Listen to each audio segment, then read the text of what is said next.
Disse Deus: haja luz e houve luz. Linha bíblica de número 4, sorteada. A luz da matéria se refere à claridade criada por Deus para que possamos enxergar as coisas materiais ou físicas criadas por Ele. A luz espiritual, na qual Deus habita, por outro lado, clareia coisas espirituais, ou seja, coisas que não podem ser tocadas ou localizadas por alguma matéria.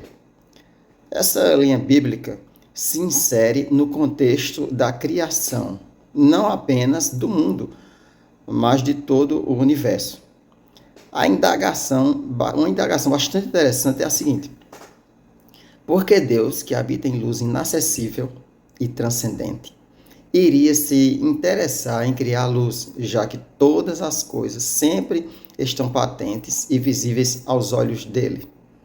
A resposta é que a luz que ele estava a criar não era para atender a uma necessidade sua, mas a de todos os seres vivos que seriam criados e dela dependeriam desde o nascimento e precisariam de tal luz, luz física, para sobreviver na Terra.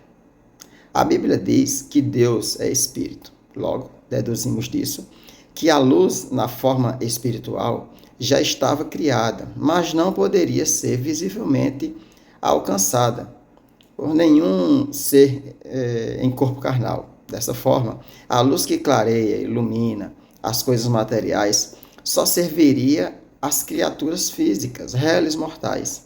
Porém, após a nossa morte, não precisaremos de forma alguma mais dessa luz física, mas iremos carecer e depender em 100% da outra luz, aquela que emana diretamente do próprio Deus. A luz inextinguível e espiritual, para que a nossa alma ou espírito sobreviva fora do nosso corpo carnal após sua morte, isto é, depois que morrermos fisicamente. Assim, por enquanto, nós não temos acesso direto à luz de Deus. Apenas somos, de algum modo, beneficiados por ela. Não temos acesso visual à luz divina, mas podemos usufruir dela. No versículo aqui apresentado, Deus diz: haja luz. Em outras palavras, haja claridade, luminosidade, para que exponha em sua própria essência as coisas materiais criadas. Quando ele disse isso, ordenando a existência da luz, o planeta Terra, com suas águas, ele já os havia criado, como podemos ver em versículos anteriores, no próprio livro do Gênesis. Ou seja, só depois ele criou a luz. Caso contrário, não teria o que clarear. Isso é óbvio, né?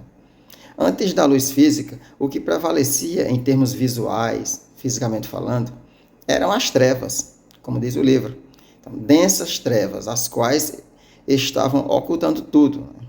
Que na sua forma bruta, ainda sem forma específica, já existia, como o planeta Terra. Tudo estava escondido na mais profunda escuridão. Só não se escondia do Espírito de Deus, que perscruta e permeia todas as coisas, e pairava sobre as águas ali, né?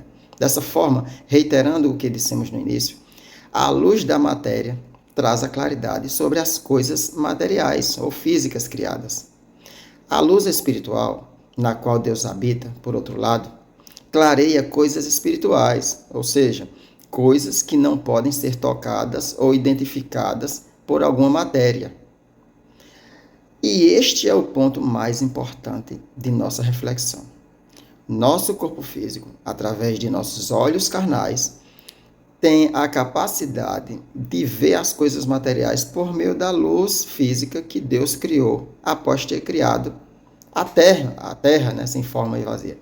Essa percepção visual é decodificada e interpretada pelo nosso próprio espírito, para que as coisas comuns entre si, coisas materiais comuns, pudessem ser interligadas e possam trazer todos os benefícios necessários e facilitar a sobrevivência neste mundo. Se não fosse assim, né, essa luz natural que Deus criou, tudo seria um completo desastre aqui na Terra. Entretanto, além do nosso corpo físico, nós também temos um espírito dentro de nós, que Deus nos deu logo que nascemos. na barriga, no ventre, né, da nossa mãe. A Bíblia diz, em 1 Coríntios 2,11, que ninguém conhece o homem, senão o Espírito do homem, que nele está. E ninguém conhece as coisas de Deus, senão o Espírito de Deus. Falando da luz espiritual, aquela luz inacessível que Deus habita, isto é, luz inacessível ao nosso corpo carnal, a luz verdadeira. Ela se torna acessível apenas ao nosso espírito e através exclusivamente da pessoa de Jesus Cristo. Cristo é o mistério de Deus, em quem todos os tesouros da sabedoria e do conhecimento estão escondidos, como o apóstolo Paulo escreveu em Colossenses 2:3, capítulo 2, versículo 3. Portanto, em Cristo está o tesouro, inclusive, do conhecimento de Deus.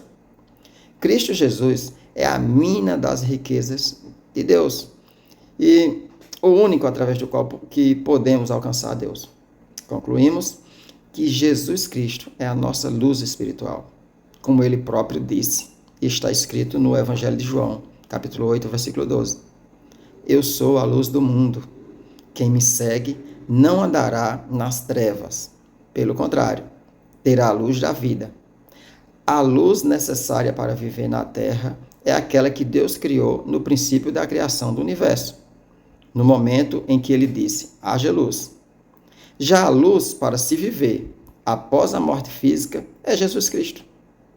Essa luz, Cristo, deve ser identificada dentro de nós, ainda em vida física, através do nosso espírito, que Deus nos deu no nascimento e deve ser seguida em nosso coração, na nossa mente e, por extensão, governar todo o nosso corpo físico, levando-o a praticar todas as boas obras de fé em Jesus, quando cremos nele de verdade, né? Claro. Ela não é igual uma luz para iluminar ambientes físicos, para clarear, para esclarecer ou iluminar a nossa alma, através do nosso espírito, sobre como devemos viver para fazer a vontade de Deus durante esta vida. Tem gente que acha, erroneamente, que pode viver à vontade, do jeito que bem entende, crendo que ao morrer será levado para um local no qual irão queimar os pecados e poderem entrar no céu. Mas isso é uma crendice absurda. A Bíblia reprova esse tipo de coisa, essa doutrina, pois ela é falsa. Engana-se a si mesmo quem assim acredita. Se houvesse tal possibilidade, Deus não nos teria enviado Jesus. Uma luz de vela ou uma lanterna resolveria o problema, mas não. As velas são um completo e terrível engano, né? De acordo com a palavra de Deus. Acender vela, no caso, né? Acender vela é errar contra Deus. Jesus corroborou, né? Quando ele disse, quem me segue não andará em trevas, ou seja, não andará sem o conhecimento de Deus, mas terá a luz da vida, que é o próprio Cristo. Ele é a luz, que nos guiará até morrermos fisicamente, para que logo após nos arrancará das garras da morte para a vida eterna em Deus. E louvado seja Deus que, né, nós possamos seguir essa luz, que é Jesus, né? Amém.